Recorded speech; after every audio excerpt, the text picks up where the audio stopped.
Microwave ওভেনে আরেকটা খুব চটজলদি রেসিপি, যেটা আমি খুব তাড়াতাড়ি করে থাকি, এটা ওয়ার্কিং যাদের মহিলা তাদের কিন্তু প্রচুর এটা কাজে লাগবে, কারণ তারা চটজলদি এটা করতে পারবেন। একটু শুধু মনে করে আগের রাত্রিরে চিকেনটাকে ভালো করে ধুয়ে টক দই বা ধনেপাতা বাটা বা লঙ্কা বাটা, টক দইয়ের সাথে যদি একটু আদা রসুন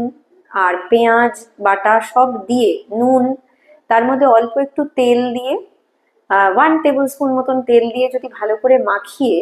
আর একটু যদি অল্প করে ধনে জিরে লাল লঙ্কা সব একটুখানি মাখিয়ে দিলেন, আর একদম তেলের পরিমাণটাও কম লাগছে, আর পরের দিন সকালে উঠেই একটু টাইমার দিয়ে ম্যাক্সিমাম 4 to 6 মিনিটস লাগতে পারে, একদম কিন্তু সুন্দর একটা চিকেন তৈরি হয়ে যাবে, ভালো লাগবে খেতে।